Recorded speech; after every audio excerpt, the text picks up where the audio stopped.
This is a clip from a recent Pops live stream or video. Make sure you are subscribed so you don't miss the next one. Turning 39 wasn't the end of the world. You know what I found yesterday? Hair in my ear. It just felt like it. Go and find your smile. Welcome to the Stone Range. What do you think? I think you look like one of the village people. Came out here, city slickers. Yeehaw! You're gonna go home, cowboy. Uh-oh. Hey, moonwalk! I'll hold her down. You deliver the calf. You know this was not in the brochure. Billy Crystal. Woo! Well, wish the kids could have seen that. City Slickers. Rated PG-13. Coming June 7th to a theater near you. City Slickers from 1991, the Billy Crystal film that, I have to be honest, we watch every year. We watch multiple times a year sometimes. It's just a great midlife crisis film. I love the Western, the comedy. There's a lot of heart in there. It's one of these films that we just enjoy going back to. And the premise is simple. You see Mitch, he's miserable with his life. His friends get together and they decide they're going to go play cowboy. And that's what they're going to do. He's got Daniel Stern and Bruno Kirby. His wife is all about it because he's just a sad, sad man. 2 weeks, the three of us, driving cattle.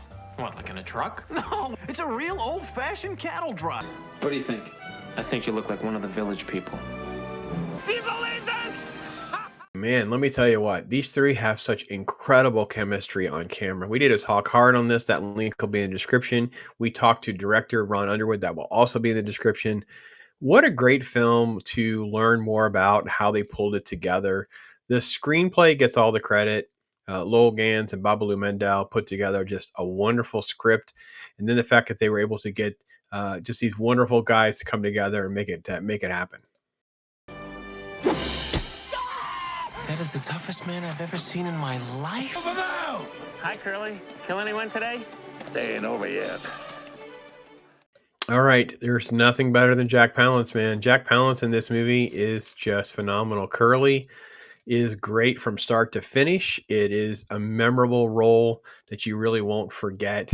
It doesn't matter if you, only seen it one time. I got a feeling you would recognize old Curly.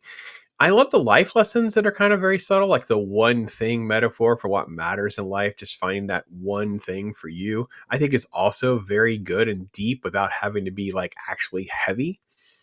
So Phil is there because he's cheated on his wife because she's completely insane. She's withdrawn herself from the relationship. There's that great line that if hate were people, I'd be China. And he's there with this revolver. He's talking about how he's flushed his life away. So when talking about midlife crisis movies and deal with this stuff for men, this movie at least scratches at the surface from some of those type of issues for folks. And that's not something that's very commonplace. When Hollywood tries to do these things, they just usually lecture men. They're being too manly, or they're being insensitive, or they don't think about the woman enough, whatever. And instead you have sort of a nice portrayal of real life. That's just a broken marriage, a broken mess. No one's dealt with it. So now it's gotten so far, it can't really be repaired because now we've gone past the point of no return. Let's just leave the herd and get the hell out of here, huh? A cowboy doesn't leave his herd. You are a sporting goods salesman! Not today. And Bruno Kirby is there as the guy who's got the hot wife, made money, but she's ready to like settle in and have kids, and it scares him to death. It's for real now. He can't just be who he's been.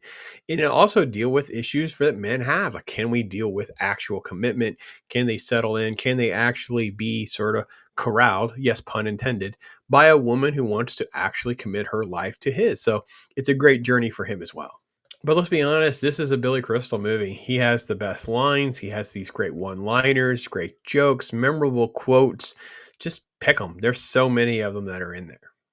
The other thing we get Norman the cow. I mean, I got to be honest, this is a kind of fun story that's kind of in there as like a little side subplot type thing, but I actually love Norman. I think he's great. We have cows. We have a goat named Norman, ironically enough, but not for the same reason.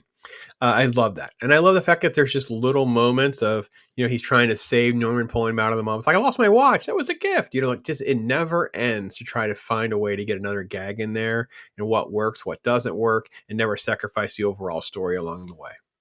And this guy, man, I tell you what, there's some of these great quotes, and the wife, it's just so subtle and memorable. I'll never forget them. I think they're great. Jake Gyllenhaal has a great little cameo type role, a little small, little bit part as one of the kids. Jeffrey Tambor is the boss. He's fantastic. Just everything about this film works great. Always great to see a beautiful Helen Slater. She plays Bonnie as well. I just think that this is a kind of an underrated gem for me. Very strong for me. I'm going to give it a 4 out of 5, but that's kind of on the low side when you factor in how often I watch this movie. I'm actually kind of being a hypocrite to my own standard that if the multiplier, the rewatchability is there, this one's going to have like the highest score. So it's probably going to pump it up even more than that. But for most people, an objective fair number is probably about 4 out of 5. That's kind of about where this movie stands for me. So let's go on to another film. The James Gang. Hello. The Dalton Gang. The Hole in the Wall Gang. They would kill these guys. Rolling, rolling, rolling. Keep them doggies rolling. Man, my butt is swollen. Right. Get him up, move him out, wake him up, get him dressed, get him shaved, comb the hair, rawhide. Tie me down, tell me lies, comb my hair. City Slickers, rated PG-13. Starts Friday at a theater near you.